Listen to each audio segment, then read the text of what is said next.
As I join the regular uncommon voice for a common man coming to you today live from an undisclosed location somewhere close to Gotham City for you numbnuts in the NSA, where you might be listening in on us, but you damn well better bet we are keeping an eye on you. I am taking to the airwaves today to discuss these emails from Amy Pascal to her producer Scott Rudin, in which they were hacked by the worthless North Koreans, but the important thing here, according to the Afro-Leninists that run this country, is they said some things that might be considered racist. And considered racist by, guess who? Our good friend, Al Sharpton. Yes, in those emails, apparently they were kind of joking about what movies Gaius Augustus Obamus Maximus, our benevolent dictator, might like. And one of them said to Django, now I've never seen that movie, so now that means I have to go watch whether I want to or not. And the other one was, in reply by Scott Rudin, was 12 years, which of course means 12 years a slave. So I guess that's considered racist by our friend Al Sharpton. So I got a few words for him, and that is this: shut the hell up!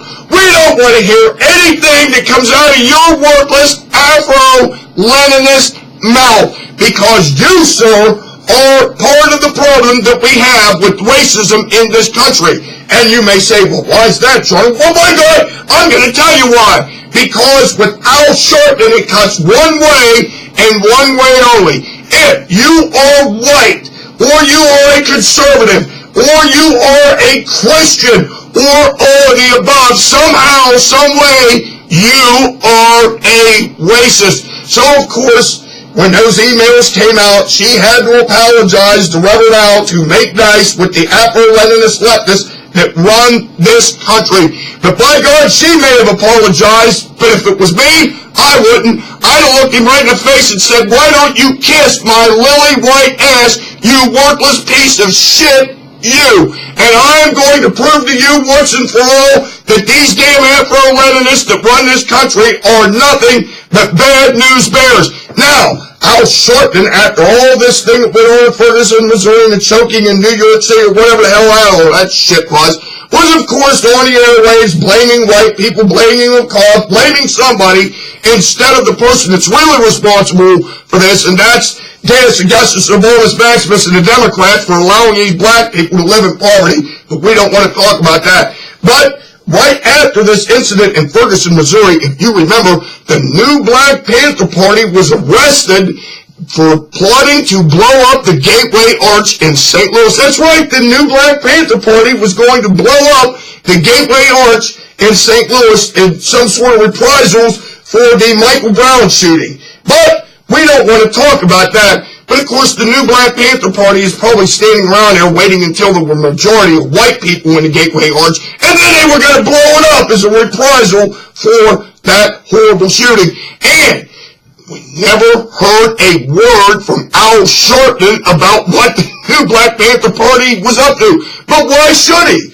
Now, you remember in the 2004 presidential election, the same worthless new Black Panther Party was standing out in front of polling places in Philadelphia, and they were turning away white voters. Why? Because they thought that the white voters would probably go vote for John McCain, and it was only the white people that were turned away from the polls. It was black people were allowed to go in because they would vote for Gaius Augustus Obamus Maximus. That was voter intimidation. That is a felony. In fact, the George W. Bush administration brought charges up on the new Black Panther Party for doing that thing that they did in Philadelphia.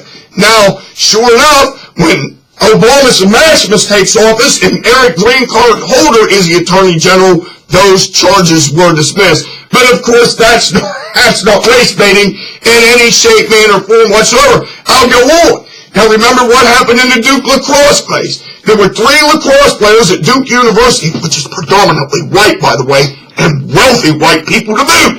And they were accused of raping a poor, defenseless black stripper. That's right. And as soon as we heard this, Al Sharpton, Jesse Jackson, and all the Afro-Leninists descend on North Carolina to seek justice. However, the white lacrosse players, in their defense, said, we never did it. We didn't do it. We're innocent. And what happens? It doesn't make any difference what the truth is. What happened is Al Sharpton, Jesse Jackson, and all these Afro-Leninists tried and convicted these people before they even saw the inside of a courtroom. In other words, it was a black lynch mob. Get it? A black lynch mob. But what happened? Of course, DNA evidence exonerated the Duke lacrosse players. They were set free. They were not guilty. They were right. They didn't do it, and they had the DNA evidence to prove it. Was there any apology from Al Sharpton and Jesse Jackson? No, of course not. They just ran off, disappeared, and the story was dropped.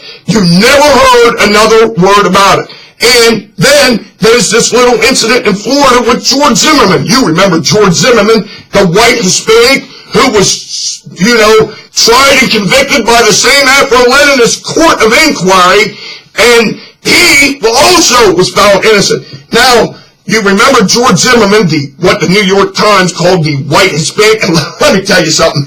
If he's white, I am Al Sharpton, because this guy looked more like Geraldo Rivera than he ever did any white person.